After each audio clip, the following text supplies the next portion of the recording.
प्रदोष काल के समय पर वट वृक्ष के नीचे दिया लगाया जाता है। वट वृक्ष के नीचे लौंग का मात्र भोग रख दिया जाता है। लौंग मात्र, अगर वट वृक्ष के नीचे दिया लगाकर एक लौंग का जल या लौंग भगवान वटकेश्वर महादेव के नाम से भी अगर शिव को समर्पित करी है तो ये निश्चित है कि कर्जा कितना भी भारी होगा वो कर्जा चूकेगा जरूर, और कहीं ना कहीं से लक्ष्मी की व्यवस्था देवादिदेव महादेव करेंगे। एक पत्र आया है, इसी कर्जे को चूकने वाला एक पत्र, किसी ने अपना फोटो भी भेजा। दे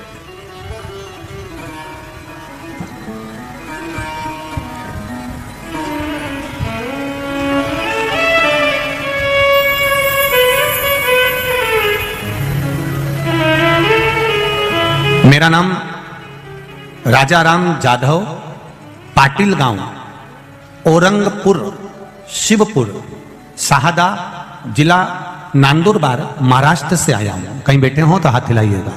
आप ही हैं? दोनों हाथ हिला दो ऐसा। श्री शिवाय नमस्तुभ्यम। एक बार फिर से हिलाइए दोनों हाथ। श्री शिवाय नमस्तुभ्यम। महाराष्ट्र नंदुरबार से आया हूं। मेरा परिवार टीवी के माध्यम से कोरोना काल से कथा सुन रहा है। आपके प्रवचन दिए गए कर्ज मुक्ति का उपाय सुनने के बाद मन में इच्छा जागृत हुई और उपाय करना शुरू किया।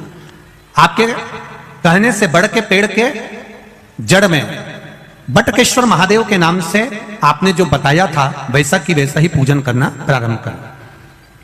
चावल हल्दी मिलाकर जल छोड़ना, बाबा जी की इच्छा से प्रसाद स्वरूप जैसा आपने वर्णन किया था वैसा ही कर वहां से जल लाकर, जिस खेती में, खेती का फोटो भी मैं लगा रहा हूं, जमीन का फोटो लगा रहा हूं, जिस खेती में एक अन्न का दाना नहीं होता था, पूरा कर्जे में डूबता चले गया था, बाबा की कृपा से बाबा ने ऐसी प्रेरणा दी कि हमने उस खेती में वटकेश्वर महादेव का पूजन करने के बाद अभी तक जो फसल लगाते थे वो फसल हटाकर हमने उसमें मिर्ची बो दी।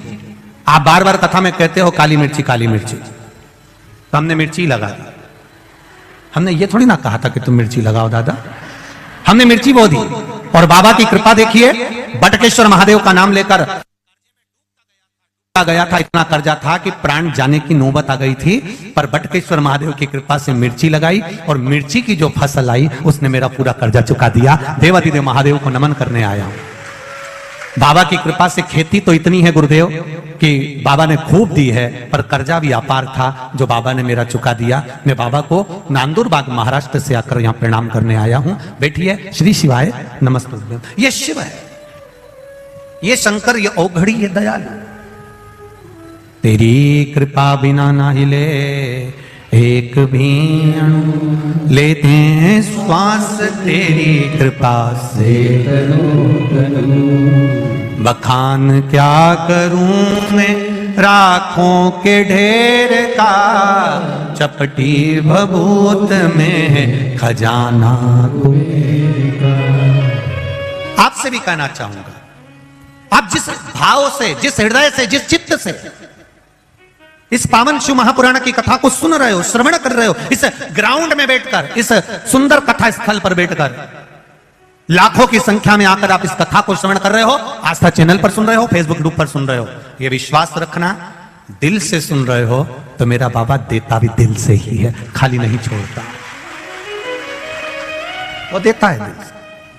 आप यहां से जब जाएं तब एक बार दिल से उसको नमन कर कर, दिल से कहकर जाना, उसको हृदय से विनय कर कर जाना, निवेदन कर कर जाना, करेगा। बिना मांगे दे देता है, बिना मांगे। रिटर्न बढ़ल बाबा, बिना मांगे प्रदान कर, बिना मांगे वो दे रहा। शिव कृपा आप करो। प्रसाद मांगा नहीं जाता। शिव महापुराण की कथा कहती है प्रसाद देने वाला अपना हाथ खुद आगे बढ़ाता है देने के लिए। शंकर भगवान पर जल चढ़ाओ तुम, भले मत मांगो। जिसने हाथ आगे बढ़ाकर शंकर भगवान पर जल चढ़ाया है, मेरा महादेव हाथ आगे बढ़ाकर उसकी झोली भर देता है, ये निश्चित है।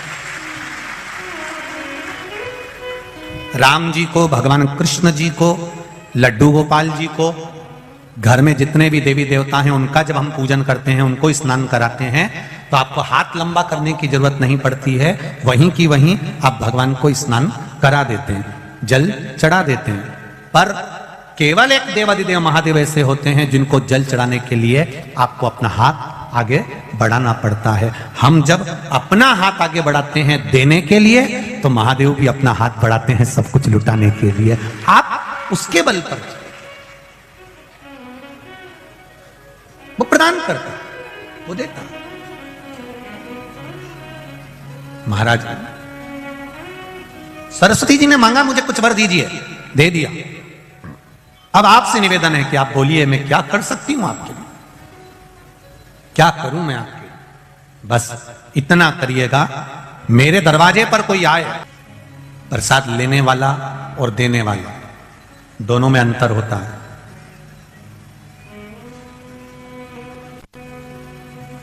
मैं बहेड़िया परिवार को बहुत बहुत साधुवाद धन्यवाद देना चाहूंगा।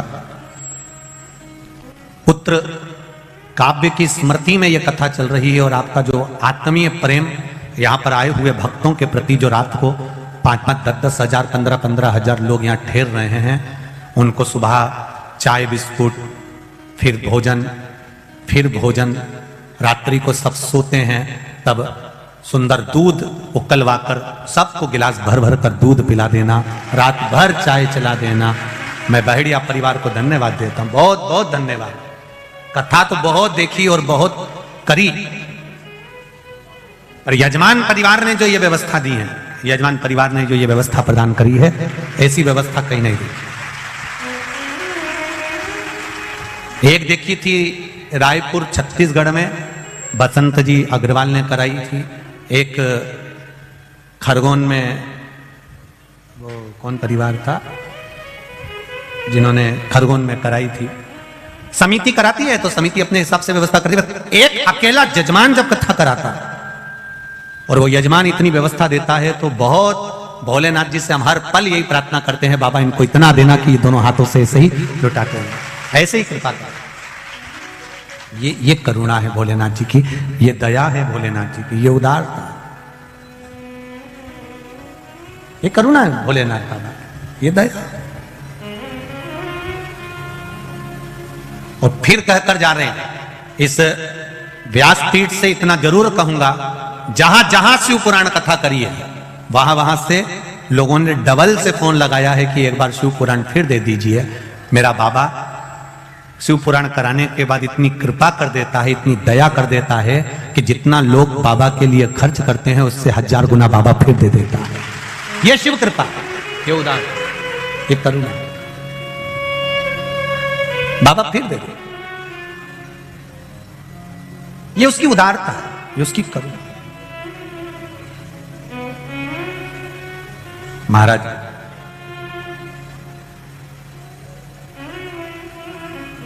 प्रसाद मांगा जाए वो एक अलग प्रभाव है, प्रसाद देने वाला आवाज लगाए, ए भैया इधर आओ, ले प्रसाद लेकर जाओ। कितना सुंदर कहा है स्कंद पुराण के अंदर। एक बार हमने पहले भी कथा में कहा, शिव महापुराण का एक संवाद की, सबसे ज्यादा नरक में कौन जाता है, तो कहा प्रसाद बांटने वाला जाता है। तो लोगों ने पूछा ये कैसे चले जाता है, तो कहा प्रसाद धर्म की जगह पर बंटता है, प्रसाद हमेशा अच्छी जगह पर बंटता है, जहां भगवान का सत्संग हो, भजन हो, कीर्तन हो, मंत्र माला स्मरण हो, कथा भागवत यज्ञ अनुष्ठान हो, मंदिर देवालय हो, प्रसाद वहां बढ़ता है। तो प्रसाद बांटने वाला नरक क्यों चले जाता है, तो कहा प्रसाद बांटने वाला जब प्रसाद बांटने खड़ा होता है, अपना वाला आया तो हाथ इतना बड़ा हो जाता है और पराया आया तो हाथ छोटा हो जाता है, इसलिए वो नरक चले जाता है। पर आज इतने समय के बाद प्रसाद शिव महापुराण में एक बात फिर कहने जा रहे हैं, स्कंद पुराण की, पद्म पुराण की, गर्ग संहिता की और शिव महापुराण की एक बात आज आप लोगों को कहने जा रहे हैं जो अभी तक नहीं कही। शिव महापुराण के अंतर्गत कहा, प्रसाद देने वाला व्यक्ति जब किसी को बुलाकर अपना हाथ लंबा कर कर प्रसाद देता है, तो वो भगवान विष्णु के बैकुंठ द्वार में, भगवान विष्णु के बैकुंठ में, जहां माता लक्ष्मी जी भोजन बनाती है, लक्ष्मी जी भोजन बनाकर रख देती है, परसने का कार्य उसी व्यक्ति को दिया जाता है जो हाथ लंबा कर कर बुलाकर प्रसाद देता है।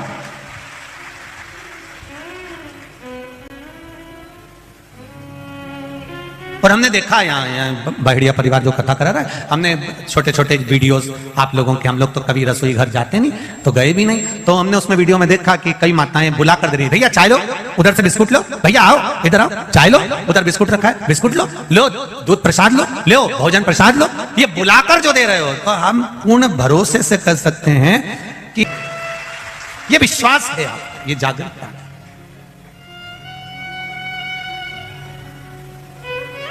जब बड़ी बड़ी कथाएं का आनंद लेते हैं तो रोड पर भी लोग स्टॉल लगाते हैं, कोई पोया बांटता है, कोई चाय बांटता है, कोई हलवा बांटता है, कोई सामान बांटता है, आवाज लगा के भैया आओ इधर आओ ये लेकर जाओ, सालासर जी जाओ सालासर जी में मेला हो, खाटू श्याम जी जाओ खाटू श्याम जी का मेला हो, सांवरिया जी जाओ सांवरिया जी का मेला हो, आप चार भुजा जी जाओ चार भुजा जी का मेला हो, बड़े बड़े सेट स्टॉल लगाते हैं, आवाज लगाते हैं, आओ ले जाओ, दोनों हाथों से लुटाते हैं। मुझे लगता है उन्होंने भी शिव महापुराण दिल से सुनी होगी कि हाथ लंबा कर देने वाले के लिए मेरा महादेव हाथ लंबा कर करोड़ों लुटा देता है, ये दे देता, ये उसकी उदारता, ये उसकी कृपा है,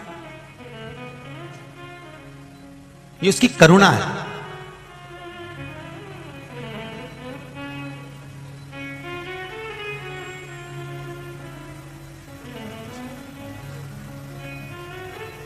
और हम भी इस बड़ोदरा से सीख कर जाएंगे बहुत कुछ,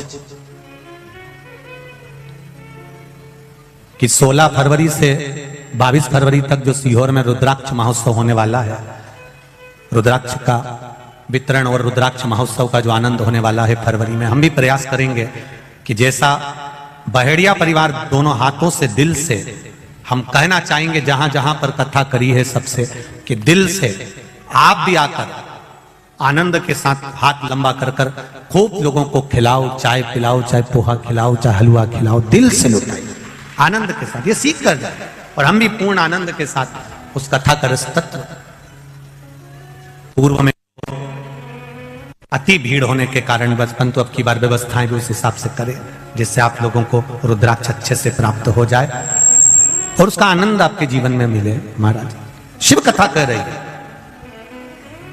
भगवान देवाधिदेव महादेव का चरित्र कह रहा है।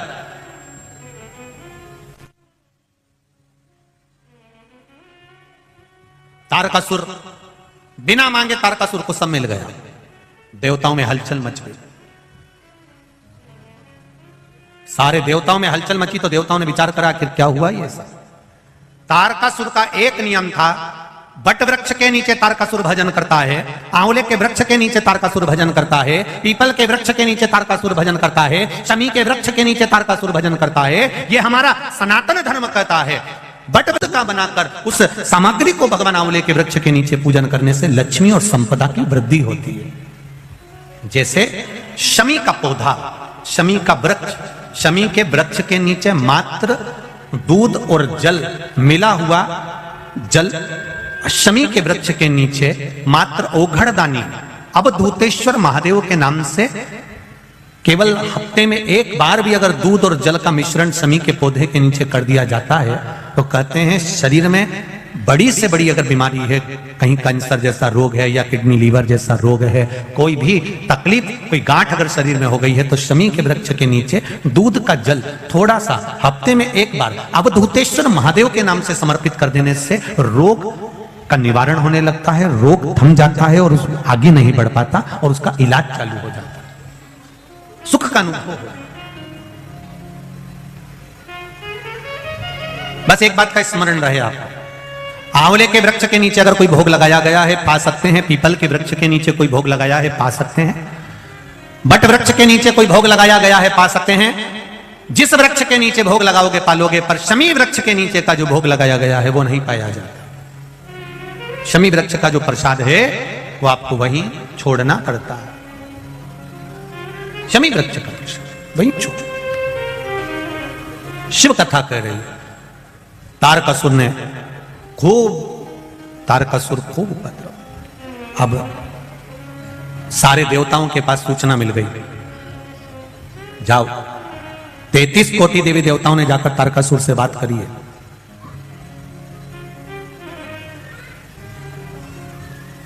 तैतीस कोटि देवी देवताओं ने तारकासुर से बात करी।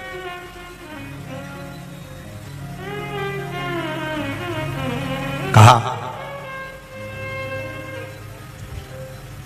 आप उपद्रव कर रहे हो, तब साधना करा, भजन करा, कीर्तन करा, सब कुछ आपके पास में है, अब उपद्रव क्यों करना? तुम्हारी मृत्यु कैसे होगी वह आप बता दीजिए। तारकासुर ने कहा मुझे मारने वाला संसार में कोई जन्म नहीं लिया है, मैं मरूंगा नहीं, ये निश्चित है।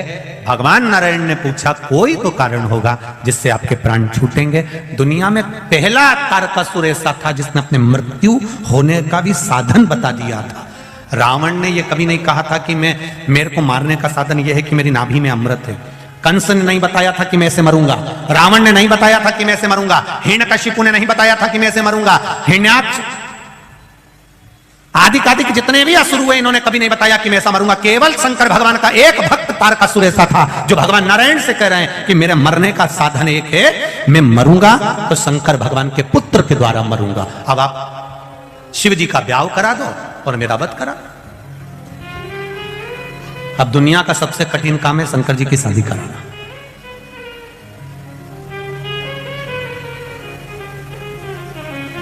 आज के जमाने में सबसे ज्यादा कठिन काम है बेटी को यह बोलना, बच्चों को यह बोलना कि अब मैं तुम्हारी शादी पक्की कर रहा हूं और वहां कर रहा हूं।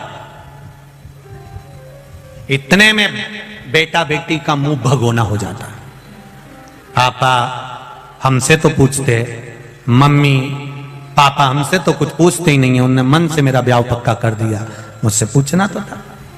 शिव जी के संतान के द्वारा मेरे प्राण छूटेंगे, शंकर भगवान का जो पुत्र होगा वो मुझे मारेगा। ये तारकासुर ने भगवान नारायण से कह दिया। रावण ने कभी नहीं कहा मेरी नाभि में अमृत है, हिरण्यकशिपु ने कभी नहीं कहा कि मैं ऐसे मरूंगा, कंस ने कभी नहीं कहा मैं ऐसे मरूंगा, हिरण्याक्ष ने कभी नहीं कहा मैं ऐसे मरूंगा, पर तारकासुर एक अकेला था, शंकर का भक्त था, इसलिए कह दिया शिव जी के पुत्र के द्वारा मरूंगा। अब तुम शिव जी की शादी कराओ।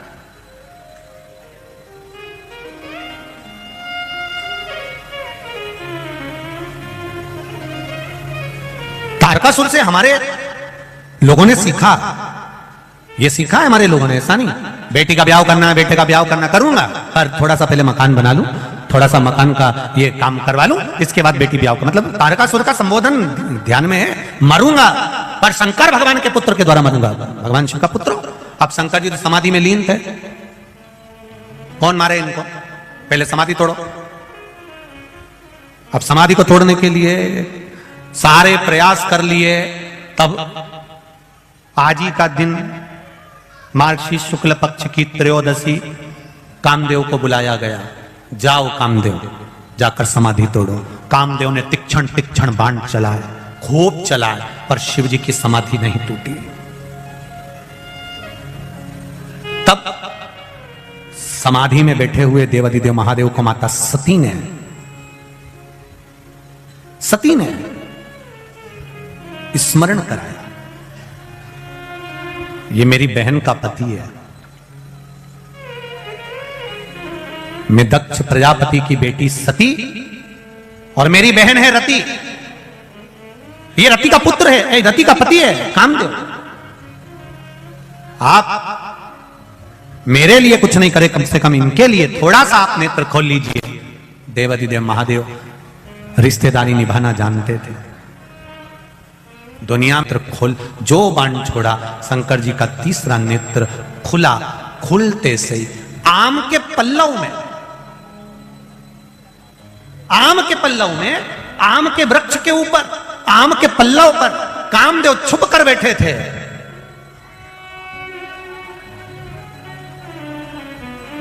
जलकर बस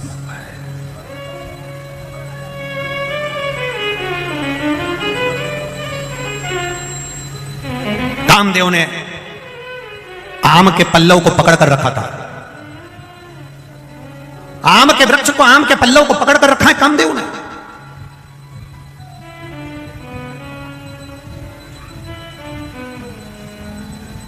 33 कोटि देवी देवताओं ने आकर उस आम लेके, उस आम के वृक्ष पर 33 कोटि देवी देवताओं ने आकर कहा, कामदेव चिंता मत करो, अगर तुम भस्म भी हो गए हम शिव से तुम्हें वापस प्राप्त कर लेंगे।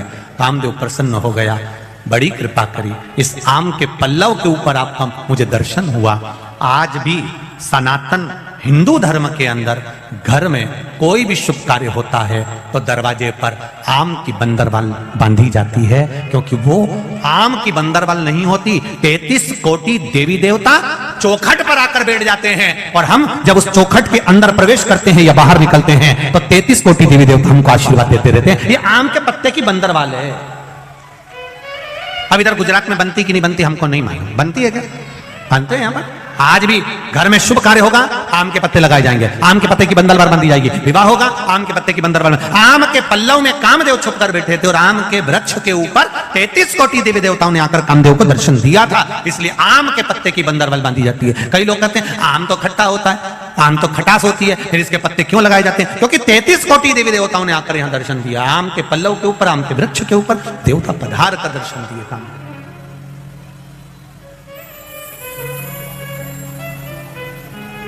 महाराज भगवान देवादिदेव महादेव शिव औघड़दानी, त्रिकालदर्शी, कैलाशी, अविनाशी, मेरे बाबा, मेरे शिव, कामदेव को भस्म कर दिया। कामदेव आकर रोने लगा। रति, कामदेव की धर्मपत्नी रो रही है, मेरा पति मार दिया केवल देवताओं के हित के लिए, मेरे पति के प्राण छूट गए केवल देवताओं के हित के लिए। भगवान शिव ने, भगवान ब्रह्मा, विष्णु, देव आदि सारे देवताओं ने मिलकर भगवान की स्तुति करी। तब कहा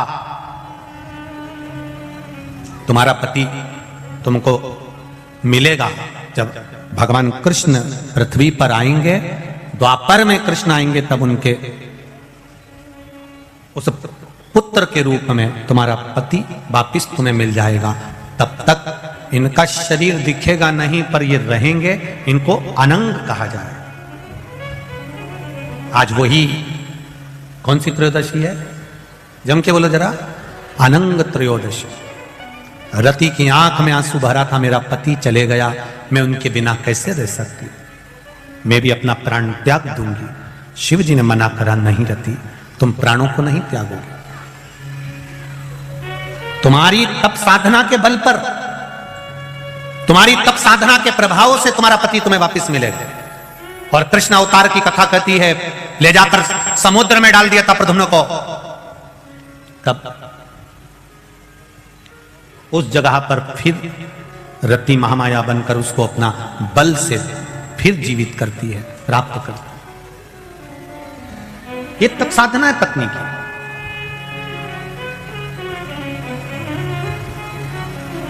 रति ने कहा, एक बार आपकी समाधि तोड़ने से मेरा पति मर गया, उसका अनंग हो गया, उसका शरीर चले गया, भस्म हो गया। आप मुझे कोई दूसरा वर नहीं देंगे? देवादिदेव महादेव ने कहा, मांग रति, तुझे क्या चाहिए? तू सती की छोटी बहन है, तू सती की बहन है, मांग तुझे क्या चाहिए? रति कहती है, एक वर दे दीजिए। जिस दिन मेरा पति अनंग हुआ है, उसका शरीर गया है, वो दिन संपूर्ण ब्रह्मांड पर जो स्त्री, जो नारी, जो पुरुष, जो जीव शंकर भगवान परमात्मा कामदेव, रति, महादेव और सती का नाम लेकर मात्र दूध का ही स्पर्श करेगा, उसका आनंद उसको 7 जन्म तक प्राप्त होगा, फिर वो कभी जीवन में भटकेगा। जिस पति पत्नी का झगड़ा होता है या पति पत्नी में प्रेम समाप्त हो गया या स्नेह समाप्त हो गया, विवाद चल रहा हो, आपस में एक दूसरे का मुंह देखना पसंद नहीं है, बच्चों के प्रति कोई स्नेह नहीं, माता पिता के प्रति कोई स्नेह नहीं, उसके लिए आज अनंग त्रयोदशी का जो दिन है और सोम प्रदोष का जो आज दिन बना है, शायद भूतो ना भविष्य जिंदगी में ऐसा दिन फिर वापिस आने वाला नहीं है। सोम प्रदोष भी पड़ गया और अनंग त्रयोदशी भी पड़ गई। और कितनी खुशी की बात है जो आज आप और हमको ये पावन कथा अनंग त्रयोदशी के दिन, अनंग त्रयोदशी की महत्वता जानने का मौका मिला है। शायद बड़ोदरा वालों ने कुछ ना कुछ पुण्य तो बहुत प्रबल किया है, कि अवश्य करें, आज का आनंद जरूर पाए। अनंग त्रयोदशी, केवल एक बेलपत्री का पत्ता, उस पर दूध, और बाबा देवादिदेव महादेव को कामदेव, रति, शिव और सती का नाम लेकर अपनी कामना का स्मरण कर कर समर्पित करिए, सुख प्राप्त। आनंद की अनुभूति होगी।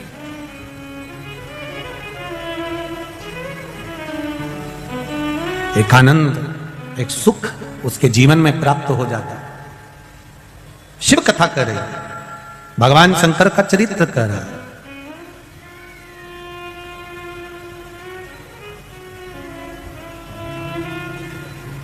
रति रो रही है, शिवजी ने वर दे दिया।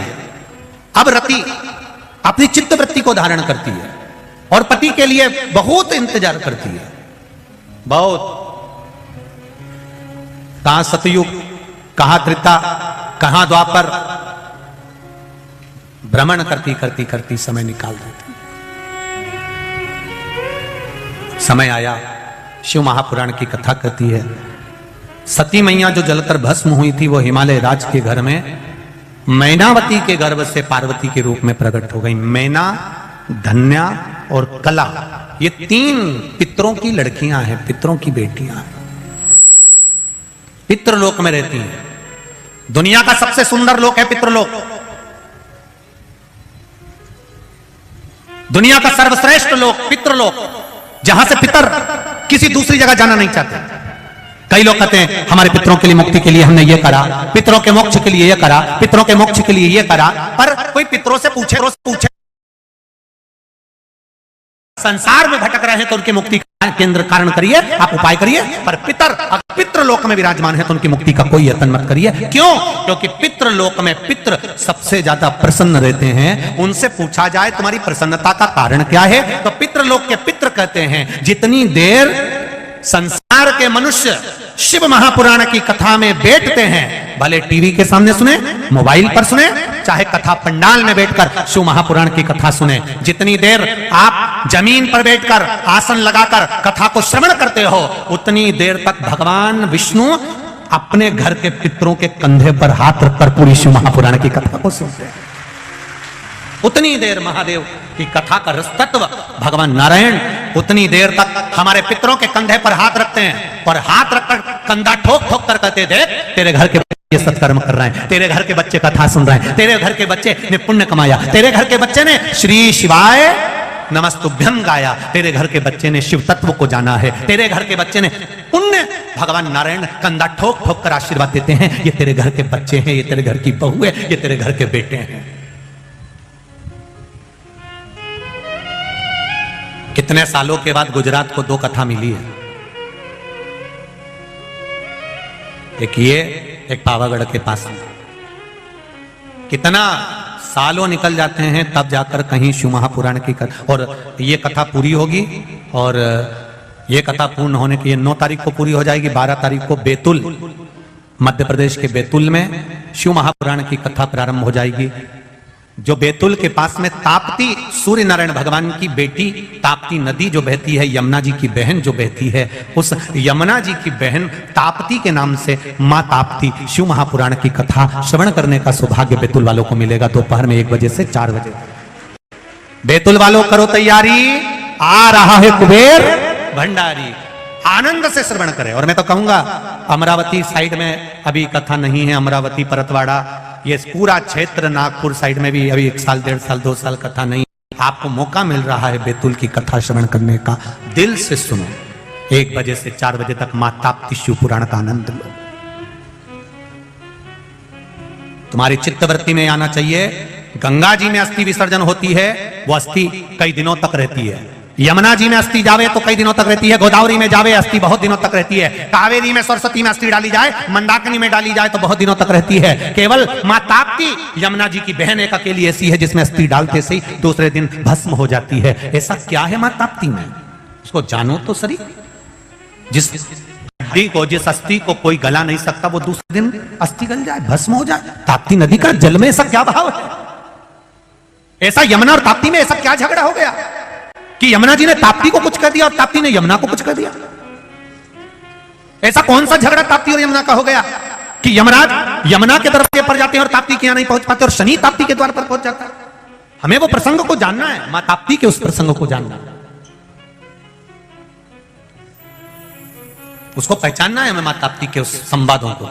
वो बैतूल की कथा में 12 से चालू होगी, उसको श्रवण करें 12 दिसंबर से, आनंद ले। शिव कथा कथा कह रही है, भगवान शंकर का संवाद कर रहा है। पितृलोक में पितृ संतुष्ट हैं, आनंद में हैं। वो कहते हैं अगर मेरे घर के बच्चे सत्संग कर रहे हैं, संकीर्तन कर रहे हैं, तो मैं तो बड़ोदरा वालों को बधाई देना चाहूंगा, बड़े किस्मत वाले हो। हाँ, ये जरूर हो सकता है कि कथा स्थल ग्राउंड, क्योंकि बड़े बड़े कथा होती है, इतनी पब्लिक आती है, इतना ट्रैफिक रहता है, तो ग्राउंड थोड़ा दूर हो सकता है।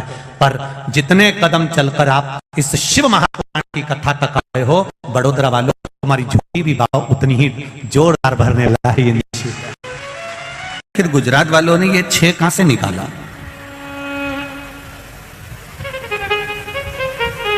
तब समझ में आया कि परम पूज्य संत शिरोमणि बैकुंठवासी भागवत के रसिक श्री रामचंद्र जी डोंगरे जी महाराज ने भागवत जी के महत्तम के 6 शब्द को यहां लेकर आए हैं। तब समझ में आया भागवत जी के महत्तम में, श्रीमद् भागवत के महत्तम में 6 अध्याय हैं, और वो पूरे की पूरे 6 अध्याय ये कहते हैं कि आत्मदेव की कथा में ये वर्णन किया कि भगवान है। पूरे महत्तम में एक बात कहते रहे कि भगवान है, भगवान रहेगा, भगवान है। पूरी भागवत के महत्तम में 6 अध्याय में, हर अध्याय में भगवान के होने की उपस्थिति को दर्शाया गया है कि भगवान है। तो वो जो 6 अध्याय हैं, उन 6 को यहां लाकर रख दिया। इसका मतलब है कि महारा पति 6 मतलब है। अब समझ में मेरे को अच्छे से आ गया। अब गुजरात वालों गड़बड़ी नहीं होगी। अब समझ में आ गया कि है, 6 मतलब है। मतलब जैसे भागवत जी के महत्तम में 6 अध्याय हैं, 6 अध्याय का मतलब 6 अध्याय में ये वर्णन करा गया कि भगवान है, कृष्ण है, राम है। उसी तरह अब समझ में आ गया कि गुजरात वाले 6 जब भी बोले तो समझ जाओ कि भोलेनाथ है। अब इनका 6 केवल अकेला नहीं रहा, अब ये प्रूफ हो गया, ये बिल्कुल प्रमाणित हो गया कि भगवान फिर है, बोल दिए 6 भगवान 6 मतलब भगवान अब 6। अब ये निश्चित हो गया कि मेरा देव अधिदेव महादेव 6। बस इतनी सी बात अब मेरे को गुजरात से मिल गई है। अब मैं इसको कहीं पे भी ले सकता हूँ। अब अपने को अच्छे से मिल गया। धन्यवाद गुजरात वालों को जिन्होंने मुझे सिखा दिया, बहुत बहुत धन्यवाद। अब मैं इस बात का बिल्कुल प्रमाणित हो गया कि भगवान राम 6, भगवान कृष्ण 6, भगवान दत्त 6, माँ जगतजननी अम्बा 6, तो भगवान महादेव 6। मतलब शिव इस पृथ्वी पर सदा विराजमान है, और उसको पाने का सबसे सुंदर तरीका है सारी समस्या का हल, एक लोटा जल। केवल शिव को पाने का एक आदित्य। आज संपूर्ण देशवासियों को अनंग त्रयोदशी की बहुत बहुत बधाई हो। ये मेरे महादेव की वो त्रयोदशी है। इस त्रयोदशी पर आज सोम प्रदोष भी है।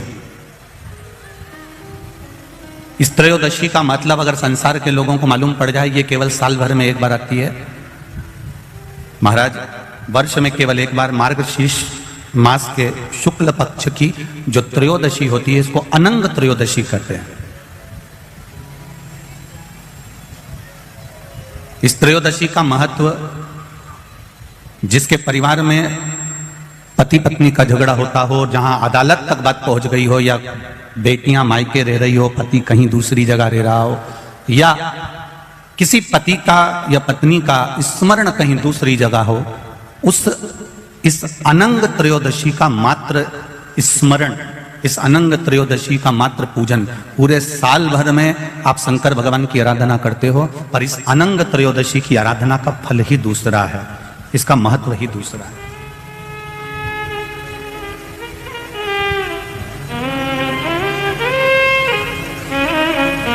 अनंग त्रयोदशी, जिस दिन केवल भगवान शंकर के शिवलिंग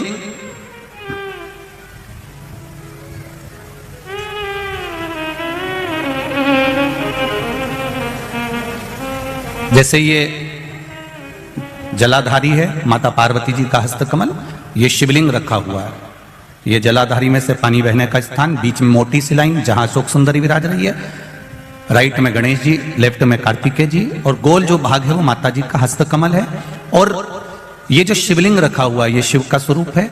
जहां पर भगवान शंकर का शिवलिंग रखा हुआ है उस स्थान पर आज अनंग त्रयोदशी के दिन मात्र जिस पति पत्नी का आपस में बैर चल रहा हो, अदालत में झगड़ा चल रहा हो, विवाद चल रहा हो, आपस में प्रेम समाप्त हो गया हो, एक दूसरे का सम्मान करना भूल गए हो, बात बात में झगड़ा करते हो, जरा जरा सी बात में मन मोटाव हो जाता हो, वो केवल एक कच्चे दूध की मात्र उंगली को भिंगाकर अगर जहां शिवलिंग रखा हुआ है वहां पर केवल कामदेव रति शिव और पार्वती का नाम लेकर मात्र उस कच्चे दूध की मात्र उंगली ही फेर देते हैं तो उन पति पत्नी का जिंदगी में कभी विवाद नहीं हो सकता और कभी गलत मार्ग पर वो जा नहीं सकते। ये अनंग त्रयोदशी की महत्वता है, आज की महत्वता। केवल साल भर में एक दिन होता है जिस दिन भगवान अपने साड़ू भाई के साथ पूजाते हैं। केवल साल भर में एक दिन होता है जिस दिन महादेव कामदेव के साथ पूजाते हैं। केवल साल भर में एक दिन होता है अनंग त्रयोदशी का दिन जिस दिन भगवान शंकर ने कामदेव को भस्म करा था और उसको अनंग कर दिया था।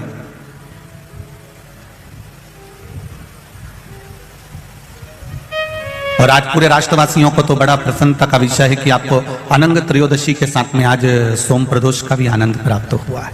ये शिव की कृपा है, ये उसकी उदारता, ये उसकी करुणा। अनंग त्रयोदशी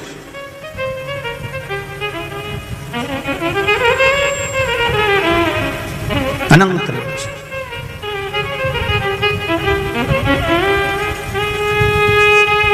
आज के दिन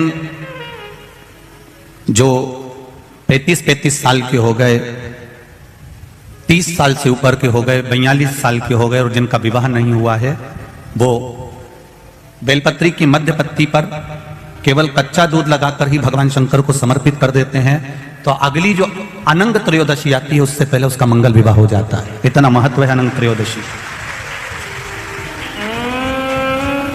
अनंग त्रयोदशी का इतना महत्व है हमारे शास्त्रों में। महाराज भगवान शिव ओगरदानी त्रिकालदर्शी कैलाशी अविनाशी भगवान शंकर ने माता सती को खूब समझाया था।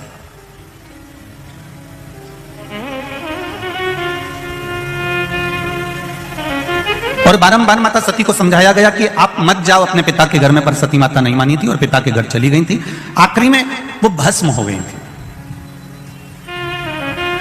और शिवजी ने अपने तन पर वो भस्म धारण कर लिया। देवादिदेव महादेव ने वो भस्म अपने शरीर पर धारण कर ली। समय आ गया, भगवान देवादिदेव महादेव नेत्र बंद कर कर अपनी साधना में, अपने तप में, अपने आनंद में, अपने राम नाम में, अपने कृष्ण नाम। इसी बीच में जो शंकर भगवान ने भस्म शरीर पर धारण करी थी और भस्म शरीर पर धारण कर कर देवादिदेव जब चलकर आ रहे थे, उस मार्ग में चलते चलते चलते चलते देवादिदेव महादेव के सम्मुख में जब शिव जी केवल तप साधना करने के लिए बैठने जा रहे थे तब एक असुर, एक राक्षस जन्म ले चुका था जिसका नाम था तारकासुर।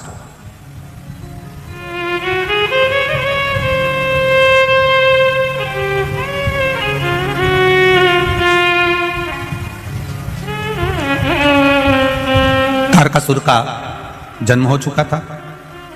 महाराज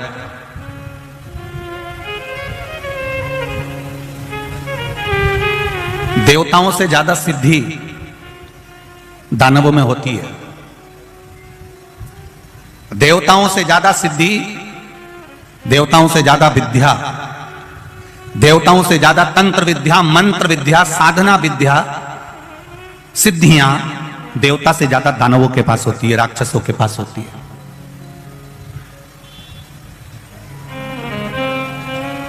देवताओं के पास में कोई सिद्धि नहीं होती, देवताओं के पास में तो केवल विश्वास होता है परमात्मा के चरणारविंद का।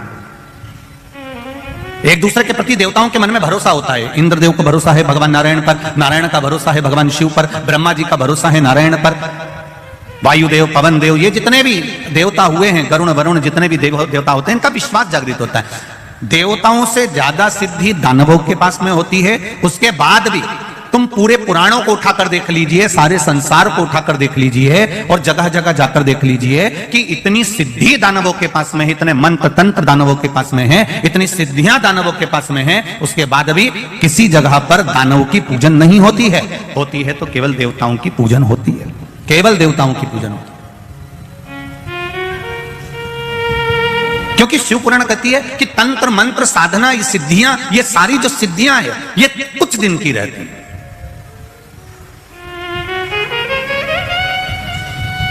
असुरों की, राक्षसों की जो सिद्धियां होती हैं ये थोड़े दिन की होती है, पर जो विश्वास होता है, भरोसा होता है, प्रेम होता है, वात्सल्यता होती है, करुणता होती है, ये कम नहीं होती, ये और बढ़ती चली जाती है। आप जिससे स्नेह करते हो, प्रेम करते हो, विश्वास रखते हो, करुणा रखते हो, वात्सल्यता रखते हो, एक माता अपने पुत्र से प्रेम करती है, वात्सल्यता रखती है, करुणता रखती है, विश्वास रखती है, और बेटा कहीं चले जाए तो मां को नहीं दिखता तो बार बार विचार करती है कहां गया, वो दिख नहीं रहा,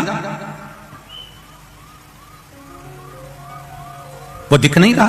कोई कोई स्नेह जो करते हैं, प्रेम जो करते हैं, उसको देखने के लिए तड़पते हैं, और नहीं मिलेगा तो और देखने की तड़प होगी, और नहीं मिलेगा तो और देखने की तड़प होगी। उसी तरह भगवान के प्रति जब हमारा विश्वास जागृत हो जाता है, भगवान के प्रति जब हमारा प्रेम जागृत हो जाता है, ईश्वर के प्रति हमारा भरोसा जागृत हो जाता है, हमारा वात्सल्य, हमारी करुणा और हमारा स्नेह जब बढ़ते चले जाता है, तो उस परमात्मा को देखने की ललकता हमारे भीतर भी जागृत होने लगती है, उसको देखने की ललकता हमारे भीतर और जागृत होने लगती है, उसको देखने का मन जागृत होने लगता है। देव और दानव में यह अंतर है कि दानवों के पास में सिद्धियां ज्यादा है, दानवों के पास में बहुत सारे तंत्र मंत्र, दानव नहीं पूजाते, भले उनके पास में कितनी भी सिद्धियां हो, कितना भी बल हो, कितनी भी सिद्धियां एकत्रित करके रखे हो, कितना भी तंत्र मंत्र इकट्ठा करके रखे हो, पर वो पूजाते नहीं हमारे।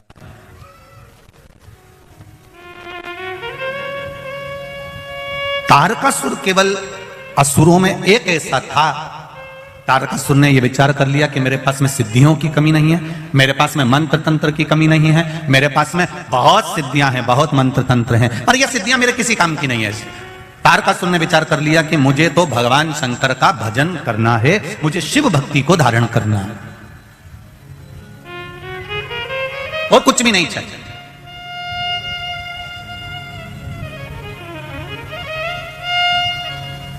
महाराज, यही चतुरता है। एक कील, एक हथौड़ी, हथौड़ा तुम लेकर आओ, कील ठोकी है, वो कील आड़ी टेढ़ी हो जाएगी, और एक कारीगर आएगा और वो कील ठोकेगा तो वो कील आड़ी टेढ़ी होगी क्या? नहीं। कारीगर उसमें माहिर है, उसने कील उठाई और ठोकना चालू कर दिया, उसने देखा भी नहीं कील को, ठोकना चालू कर दिया और कील सीधी की सीधी लगी है, वो आड़ी टेढ़ी नहीं हुई है, वो आड़ी टेढ़ी होती ही नहीं है क्योंकि वो ठोक रहा है, तो उसमें कारीगरी जो है वो कील ठोकने में प्रबल है और वो ठोक रहा है। उसी तरह जैसे कील संसार का कोई व्यक्ति ठोक रहा है तो वो आड़ी टेढ़ी हो सकती है, पर कारीगर अगर ठोक रहा है तो वो सीधी ही लगेगी। उसी तरह आप इस मन को, इस चित्त को, इस वृत्ति को कहीं पर भी लेकर चले जाओ, पर किसी श्रेष्ठ कारीगर के पास में अगर पहुंच गए, किसी शिवालय में, किसी शिव महापुराण की कथा में पहुंच गए और वहां कोई कारीगर मिल गया तो इस मन को परमात्मा के चरणों में ठोक ही देगा, ये निश्चित है, ये इसकी श्रेष्ठता है।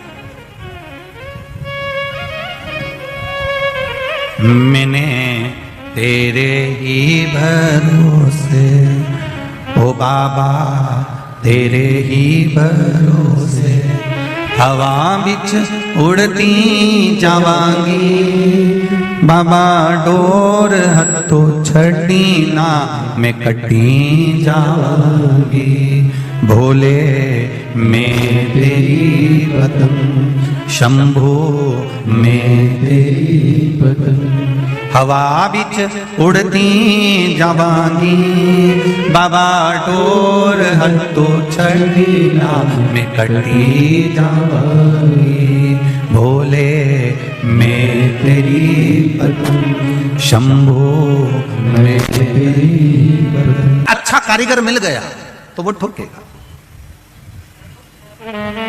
और फिर एक कील इधर उधर नहीं जाएगी। एक पत्र आया है, देखिए,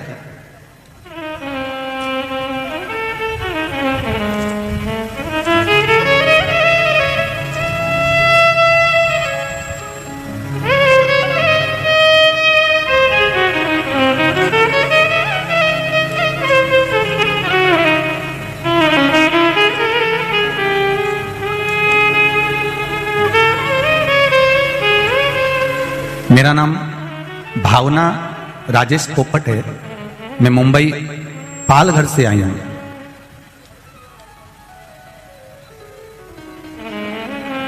उन्होंने एक बात बहुत अच्छी लिखी है, मेरा नाम भावना राजेश पोपटे, मैं मुंबई पालघर से कथा में धोख लगाने आई हूं।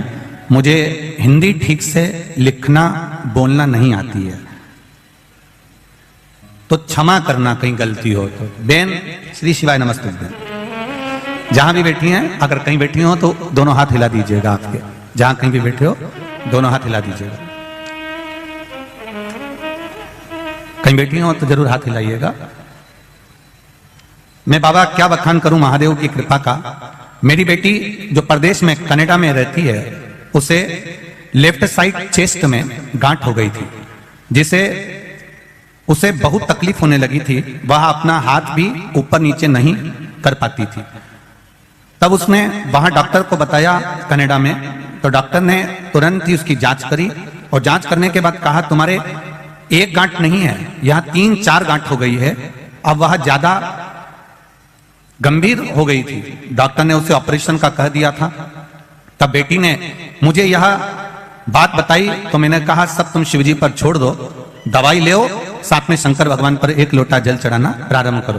पर जल चढ़ाती तो कहां चढ़ाती, वो जल कैसे समर्पित करती। महादेव सब कुछ ठीक करेंगे मैंने उससे कहा। अब जल चढ़ाने कहां जाए, ना तो शिवजी का मंदिर है ना वहां बेलपत्र है।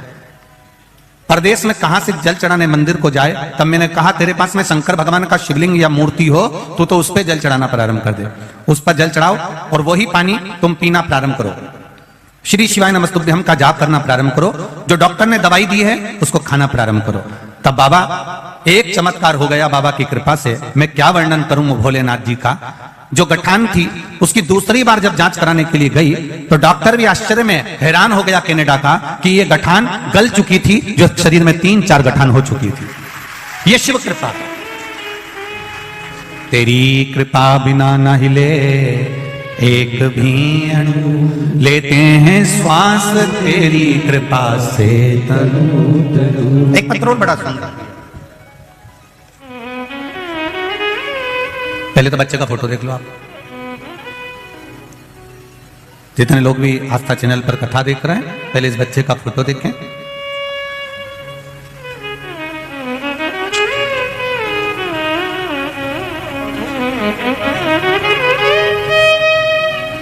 मेरा नाम मंजू बबन पांडे है, मैं औरंगाबाद महाराष्ट्र से आई हूं।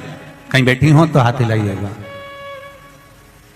कहीं बैठी हो तो दोनों हाथ हिलाइएगा। अच्छा उस वाले पंडाल में है क्या, तो दोनों हाथ हिलाइएगा एक बार। मेरा नाम मंजू बबन पांडे है, मैं औरंगाबाद महाराष्ट्र से आई हूं। जहां कहीं बैठी हो तो दोनों हाथ हिलाइएगा एक बार। कैमरे वाले को दिख जाए तो हमें भी दिख जाए। शंभू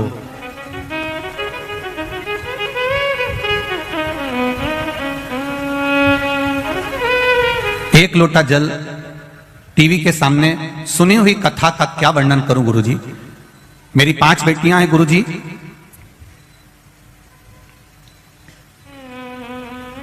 तीन अप्रैल 2022 को मेरे चौथे नंबर की बेटी सोनोग्राफी करा के आई तो रिपोर्ट नॉर्मल थी गुरुजी।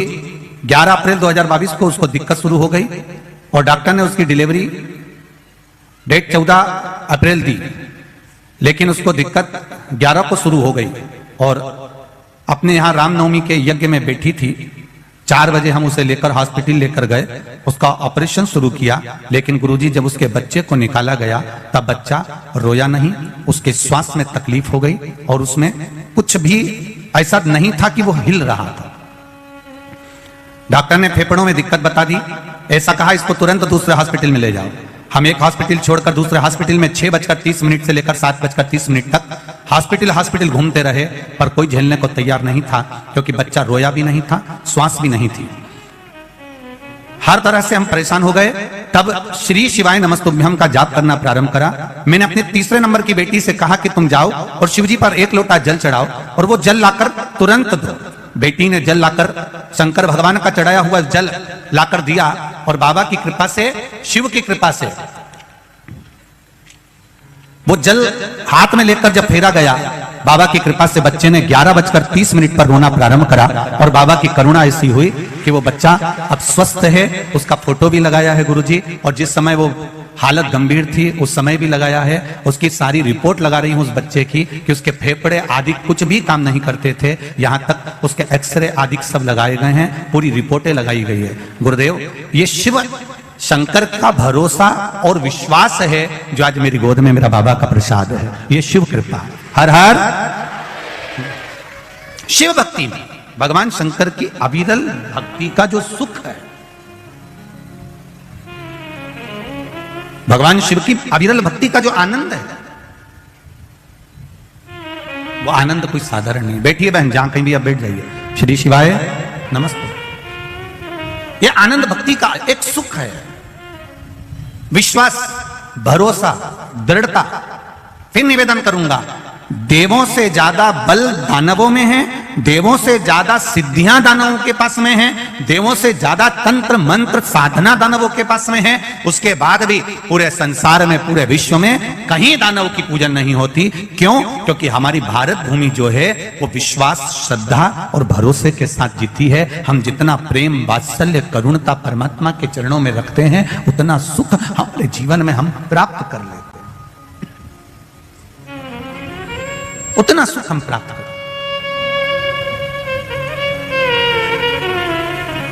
शंभु शरणे पड़ी मांगू घड़ी रे, दुख काटू दया करीने दर्शन आपको, दया करीने दर्शन आपको।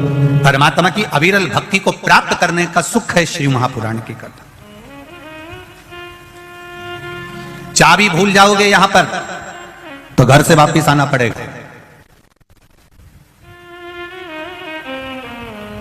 एक बात बहुत ध्यान लगाकर सुनना, चाबी की याद कब आती है? जब घर पर, जम के बोलो जरा, पहुंच गए। चश्मा भूल गए, चश्मे की याद कब आती है? जब कुछ पढ़ते से।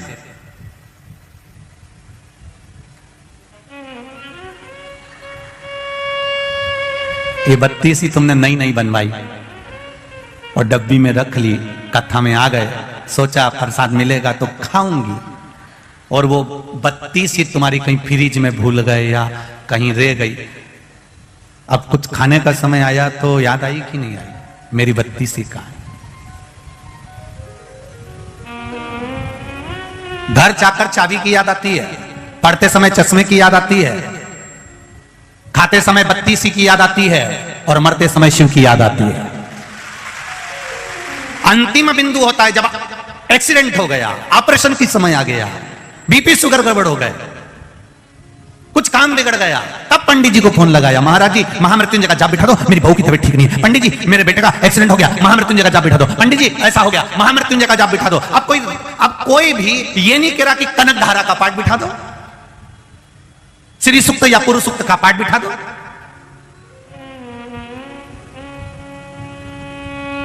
कनक धारा का पाठ, श्री सूक्त, पुरुष सूक्त का पाठ कब याद आता है? जब दिवाली आती है, जब कोई शुक्रवार का दिन आता है, कभी लक्ष्मी को प्राप्त करने का दिन आता है। पर जब मृत्यु की घड़ी आती है, मौत की घड़ी आती है, जब उलझनों में मनुष्य उलझ जाता है, जब कहीं ऐसी विषम परिस्थिति में मनुष्य फंस जाता है, उस जगह पर कोई याद नहीं आता, तब मेरा महामृत्युंजय याद आता है, मेरा महादेव याद आता है। क्योंकि अंतिम क्षण में वो सम्मुख में होना चाहिए, अंतिम क्षण में वो सामने होना चाहिए। और अंत समय प्रभु, सब बोलो जरा जम के बोलो, आना वचन दिया तो निभाना पड़ेगा। आए ना आए प्रभु कुटुंब कबीरा, अंत समय प्रभु आना पड़ेगा। वचन दिया तो निभाना पड़ेगा। भगवान अंत समय में तुझे आना ही है, अंत समय में दर्शन देना ही है, ये निश्चित है। तो अंतिम बिंदु में जब परमात्मा याद आएगा, घर गए चाबी याद आई, पढ़ते समय चश्मा याद आया, खाते समय बत्ती सी याद आई, और मरते समय शिव याद आया कि कोई महामृत्युंजय का पाठ बिठा दो, मेरा यहाँ ये तकलीफ आई है, महामृत्युंजय का अनुष्ठान करा दो। शिव को याद कब करा गया? जब अंतिम घड़ी आई, अंतिम क्षण आया, अंतिम पल आया। और शिव महापुराण की कथा कर रही है। अगर अंतिम क्षण में आप शंकर भगवान को याद कर रहे हो, उससे अच्छा है पहले ही चाबी को संभाल के रख लेते, पहले ही चश्मे में डोरी लटका के रख लेते, और पहले ही बत्तीसी को अपने बैग में रख लेते। उसी तरह महादेव को एक लोटा जल प्रतिदिन चढ़ा लेते, तो ये दिन ही नहीं आता, ये दिन ही नहीं आता, ये तकलीफ ही नहीं आती।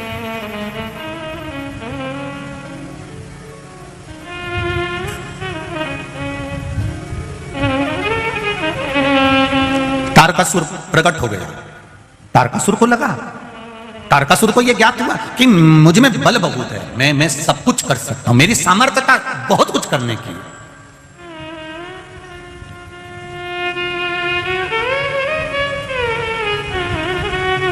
संसार में जितने लोग जन्मे हैं ना,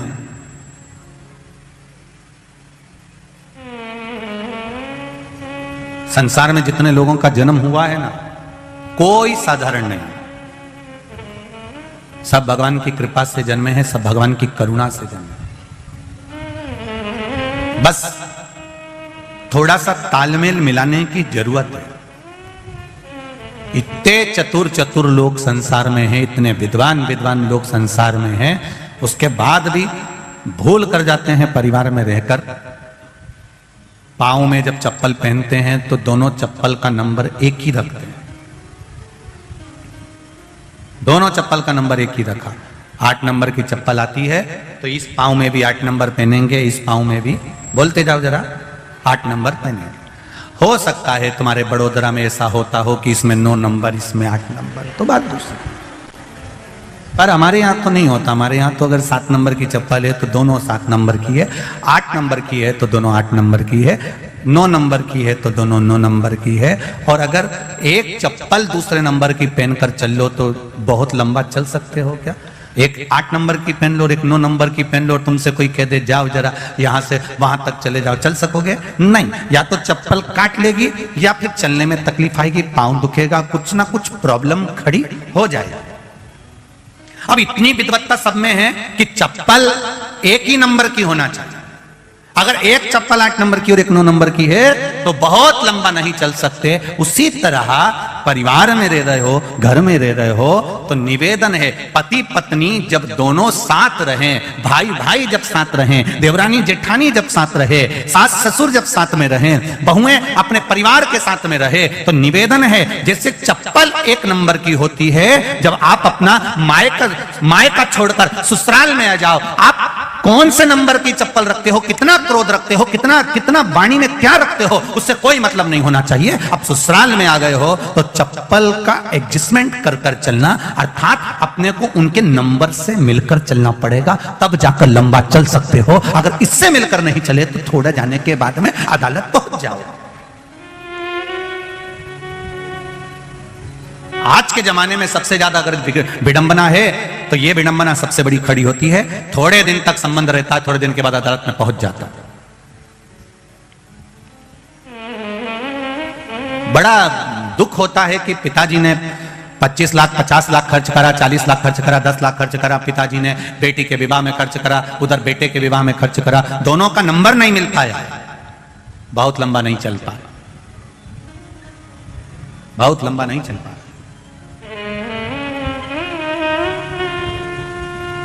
उसको मिलाने का प्रयास करिए। भक्त जितना भगवान के मंदिर जाता है, भक्त जितना भगवान के द्वार जाता है, लोग कहते हैं कि भक्त भगवान के द्वार गया, भगवान के मंदिर गया, पर शिव पुराण कहती है भक्त जितना भगवान के द्वार जाता है उससे दुगना भगवान भक्त के द्वार पर खड़ा जाता है, वहां खड़ा मिलता है, उसके द्वार पर जाता है। कितना सुंदर कहा है, बछड़ा गाय के पीछे चलता है, पत्नी पति के पीछे चलती है। अब अभी का तो हम नहीं कह सकते, पर पहले का नियम था।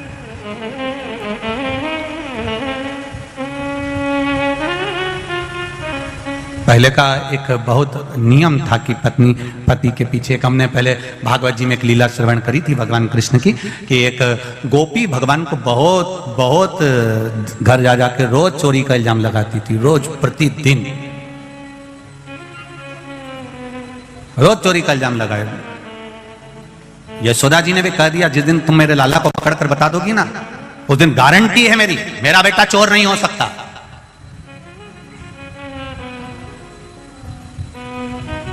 इसने भी कह दिया।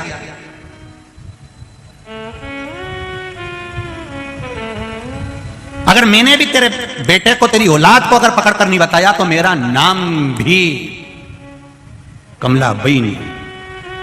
अब जो भी उसका नाम होगा उस समय पर मेरा नाम भी ये नहीं। अब इतनी शर्त लगा के चली गई। यशोदा जी ने अपने लाला को गोदी में लिया और गोदी में लेकर यशोदा जी बोली, कनुआ तेरे से एक निवेदन करूं मैं? हाँ मैया बोल। लाला तू उस गोपी के यहां कभी मत जाना, वो हमेशा तेरे पर इल्जाम लगाती है और मेरे सामने नाक लगा कर आई है बहुत, और कह रही थी मैं पकड़ के बताऊंगी। कन्हैया बोले ठीक है मैया, मैं तो किसी के घर जाता ही नहीं हूं और तूने इतना कह दिया तो अब तो और नहीं जाऊंगा। ये मानने वाला है।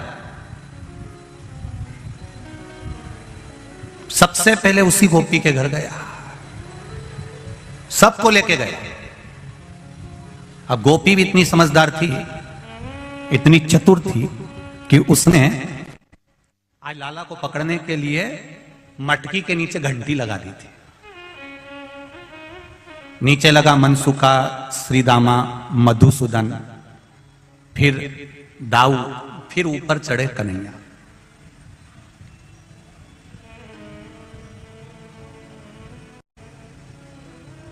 अब नीचे जो मनसुखा लगा था उसको छींक आ रही थी।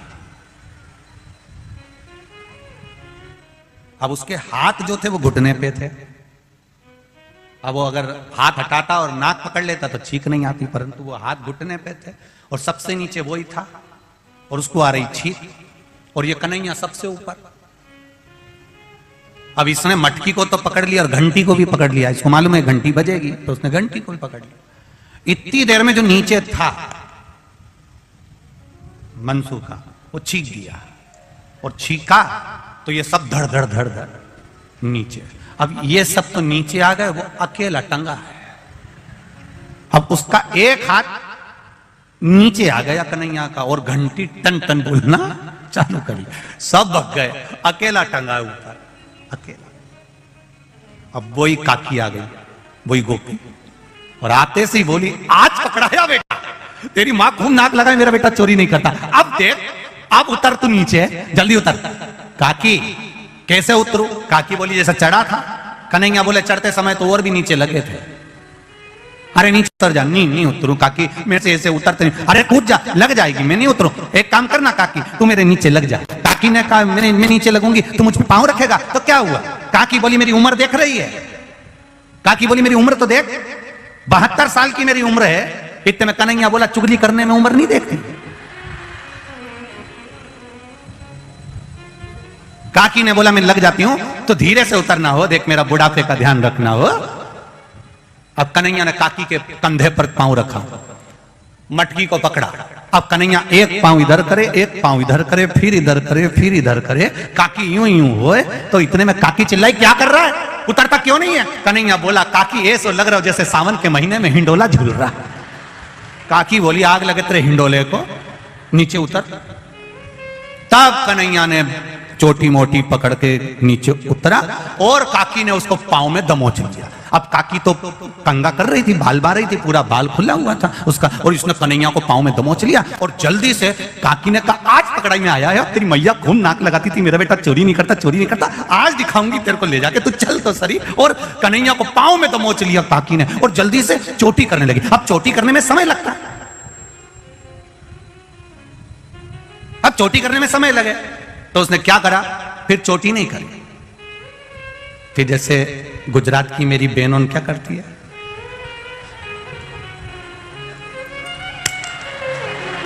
उनमें। और वैसे भी देखो लड़ने जाओ ना तो जूड़ा थोड़ा एनर्जी देता है। चोटी में और जूड़े में अंतर आता है। तुम देखना, जब तुम माताएं आपस में लड़ रही हो ना, तो वो थोड़ी थोड़ी देर में बोलते चलो, मतलब ऐसा लगता है कि इससे एनर्जी मिलती है। जैसे वो हमारे यहाँ हलवाई जब जलेबी बनाता है तो ऐसा खींच के बनाता है तो एनर्जी मिलती है, तब जले तो बोलते जरा तो उससे बल मिलता। अब काकी ने बाल बांध लिया और बाल बांध के कहे चल जल्दी कन्हैया, चल उठ तो जरा, तेरी मैया के पास चल, चल तो जरा। अब इतने में कन्हैया कहे काकी मैया के पास मत ले जा, तुझे मेरी सौगंध है काकी मैया के पास मत ले जा। काकी तो मानने को तैयार नहीं, ले गई हाथ पकड़ के बाहर, ऊपर से दरवाजे में लगा दी कुंडी, ताला लगाया और लगा के सीधे बाहर लेकर गई। इतनी देर में कन्हैया जमीन पर सो गया, उठे ही नहीं, उठ तेरी मैया के पास चल। नहीं जाऊंगा, नहीं जाऊंगा, नहीं जाऊंगा, मचल गया, नीचे सो गया, जमीन पर पड़ गया, नहीं जाऊं, नहीं जाऊं। काकी भी वहीं बैठ गई। अब काकी वहां बैठी और बैठते से कन्हैया उठ के बैठा और बैठते से बोला काकी, ओ काकी, तेरे सिर की सौगंध कभी मक्खन की चोरी नहीं करूंगा। इतने में काकी बोली तू मेरी सौगंध खा रहा है, तेरी मैया की सौगंध क्यों नहीं खाता? कन्हैया बोले काकी मेरी एक ही मैया है। इतने में काकी बोली मैं दो चार हूं। थोड़ी देर बाद कन्हैया ने काकी के दोनों कान पकड़ लिए, खुद के कान पकड़ने की जगह काकी के पकड़कर बोला काकी तेरे कान पकड़ के क्षमा मांगता हूं, कभी चोरी नहीं करूंगा। काकी बोली पहले तो मेरे कान छोड़, क्षमा मांगने के लिए खुद के कान पकड़ते हैं और तू मेरे पकड़ रहा। काकी ने नहीं सुना, हाथ पकड़ा लेके चली। चलते चलते चलते चलते आगे में और सामने चलते हुए चौराहे पर मार्ग से जैसे ही जा रही थी, इतनी देर में इसका जो ससुर वहां बैठा हुआ था, उस ससुर ने बहू को देख लिया, बहू को देखा, उसके पास में आ गया। आते से बोला बहू कहां जा रही है? कहीं नहीं, इस कन्हैया को लेकर जा रही हूं, इसकी मैया को दिखाने के लिए। अब ससुर इधर, बहू का मुंह इधर, इतना घूंघट कर लिया, इतना घूंघट। अब पहले का नियम था ससुर और सास के सामने बहू अपना मुख नहीं खोलती थी। अब आज का जमाना तो बड़ा विचित्र हो गया, अब क्या बोलूं इसका। पहले इतना घूंघट, तुम बहेड़िया परिवार में देखना उनकी दादी जी को, अभी भी बैठी है तो इतना ही डाल के बैठी, तुम देखो जरा,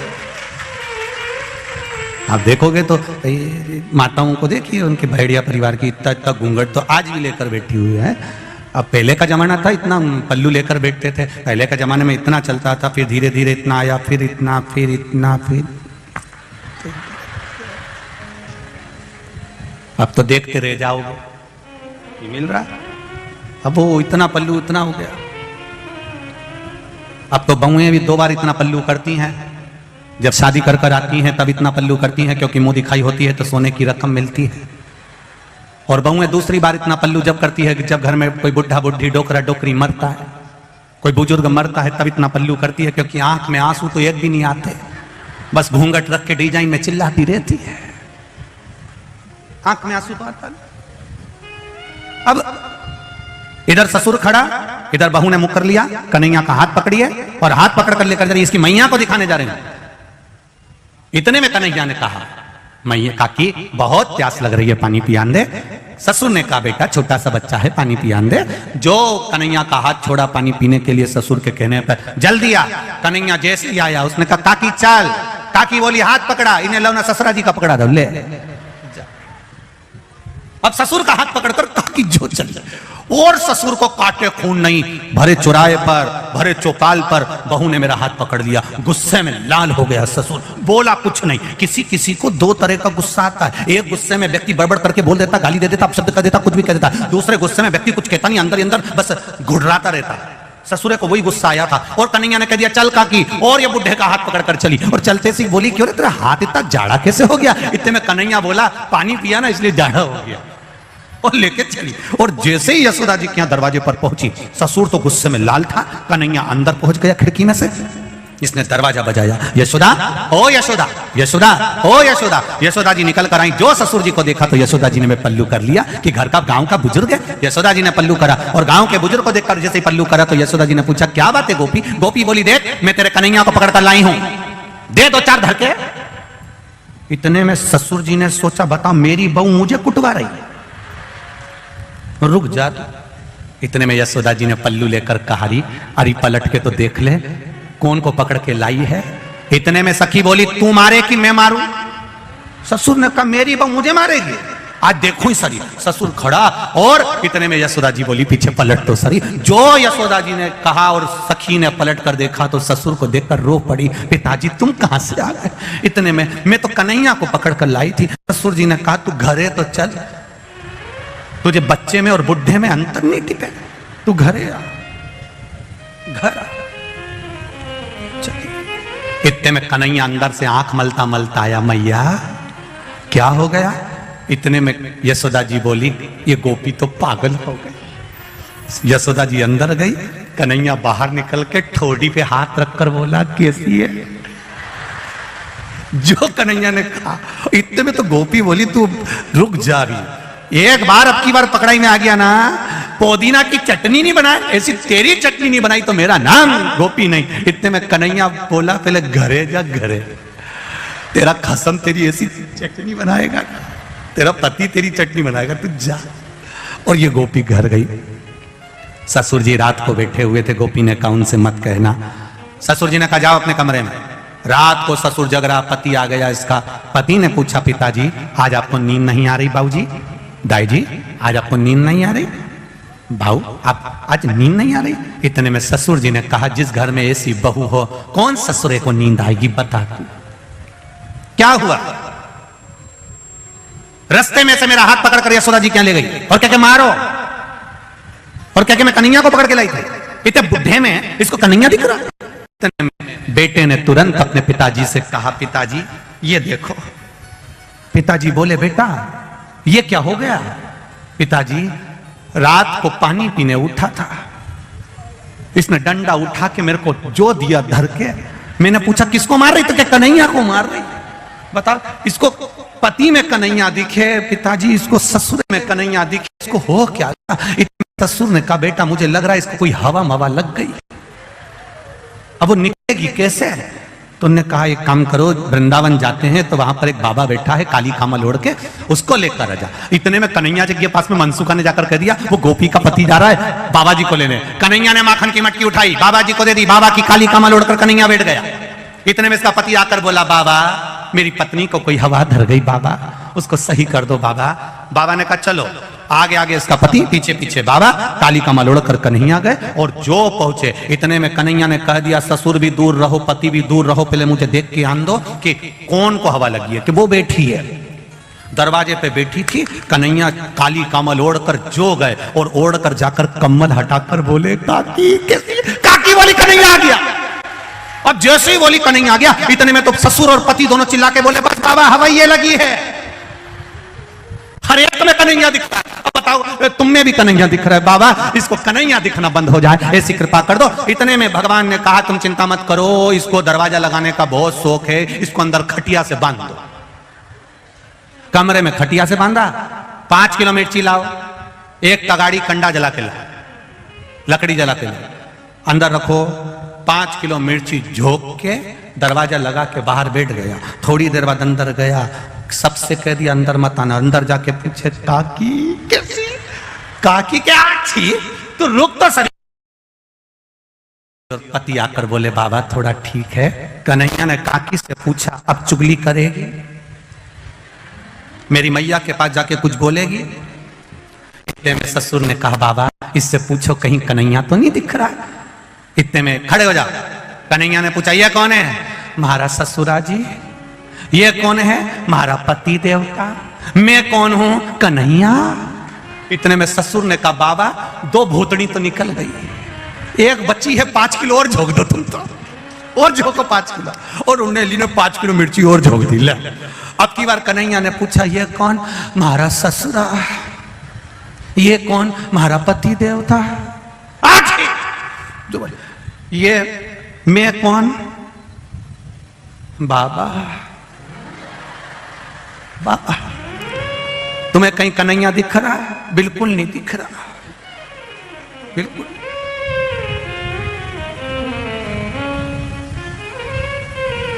कोई वजह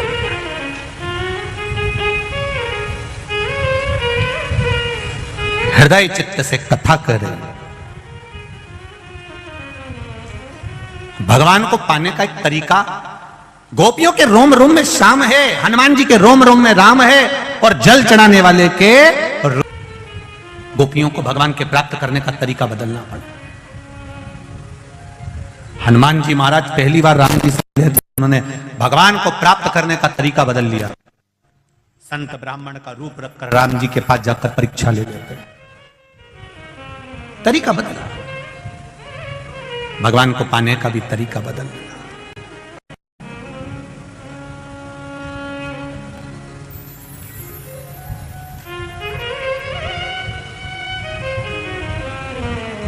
भगवत पद की प्राप्ति का तरीका बदला। बस शिव कथा यही कर रही है। आप दिल से, हृदय से, चित्त से, मन से जब भगवान की शरणागति ग्रहण करते हो तब भगवान आपको पकड़ लेता है। गाय के पीछे बछड़ा चलता है, पति के पीछे पत्नी चलती है, और भक्त के पीछे मेरा महादेव चलता है, वो पीछे पीछे चलता है।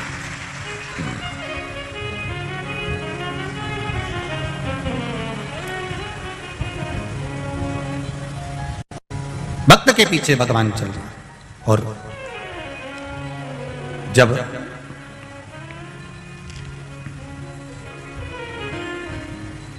भक्त के पीछे जब भगवान चलता है तो वो अपने भक्त को कभी दुखी नहीं देख सकता। अपने भक्त को कभी वो दुखी नहीं देख सकता। आप सबसे एक निवेदन, तारकासुर से थोड़ा सा सीखना है हमको कि तारकासुर असुर होकर, राक्षस होकर भी भगवान शंकर की भक्ति को नहीं छोड़ा था।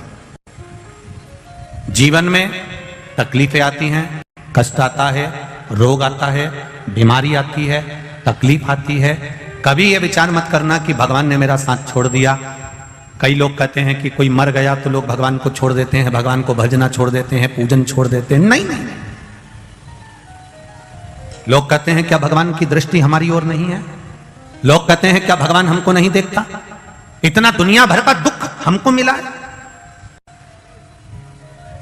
दुनिया भर का कष्ट हमको मिला है।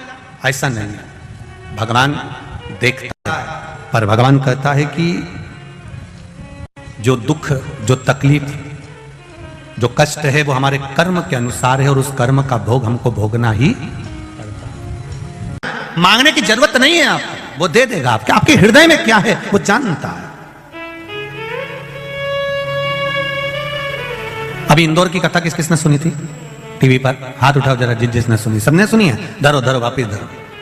ठीक है। इंदौर की कथा में एक बात कही थी कि ब्रह्मा जी के सामने ब्रह्माणी ने, ब्रह्मा जी के सामने सरस्वती ने, ब्रह्मा जी के सामने वीणा देवी ने अहंकार के शब्द कह दिए थे कि मुझ में इतना स्वर है, मुझ में इतना ज्ञान है। तब ब्रह्मा जी ने कह दिया था कि तुम्हें शंकर भगवान के पास जाना पड़ेगा। तुम रुका जी के पास गई, तुम रुका जी ने उनको ज्ञान नहीं दिया। तब जाकर शिव जी ने उनको शास्त्रीय संगीत का सुर प्रदान किया। जब सरस्वती माता को स्वर दे दिया गया, जब सरस्वती माता को भगवान शंकर ने, नटराज ने सब कुछ दे दिया, तब माता सरस्वती ने नटराज से कहा, भोलेनाथ जी से कहा, मेरे लिए भी तो कोई आज्ञा करो। आपने मुझे इतना दिया है तो मैं गुरु दीक्षा में आपको क्या, मैं आपको क्या प्रदान करूं? यह प्रसंग उस दिन रह गया था। आज अनंग त्रयोदशी के दिन यह प्रसंग वापिस आया है। इसको अच्छे से सुनना। भगवान शंकर जी से, नटराज जी से सरस्वती जी कह रही हैं कि आपने मुझे स्वर दिया, आपने मुझे संगीत दिया, आपने मुझे सब कुछ प्रदान करा। अब मेरा भी तो फर्ज बनता है, मेरा भी तो कोई फर्ज है कि अपने गुरु को कुछ दूं। मैं अपने गुरु को मैं कुछ प्रदान करूं, ये मेरा फर्ज है। क्या दूं मैं आपको? देवादिदेव महादेव ने जो मांगा वो संपूर्ण विश्व के कल्याण के लिए मांगा। क्या मांगा मेरे महादेव ने? मेरे महादेव ने कहा, वीणा देवी, सरस्वती सुनो, जैसे जरासंध और दुर्योधन ने जो मांगा था, भीम के हृदय की बात आपने माता पार्वती को बताई थी।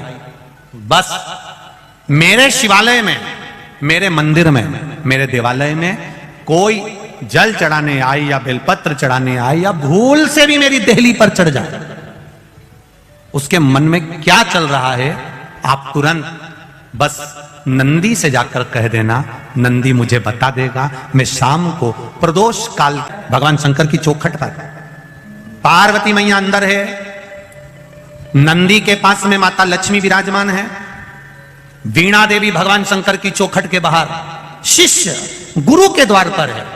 और वीणा देवी ने कह दिया, भोलेनाथ अब आपके मंदिर में जो भी आएगा, जो जिस भाव से आएगा, भले वो मांगे ना मांगे, पर मैं ये वीणा देवी को वर दिया और वीणा देवी ने शिव को वचन दिया। प्रदोष काल कब होता है? सूर्य अस्त होने वाला है, सूर्य डूबने वाला है, उसके 45 मिनट पहले से सूर्य डूब जाता है, उसके 45 मिनट बाद तक प्रदोष काल का समय होता है। शिव जी के भ्रमण का समय क्या है? यही प्रदोष का। प्रतिदिन मेरे देवादिदेव महादेव भ्रमण पर निकलते, प्रतिदिन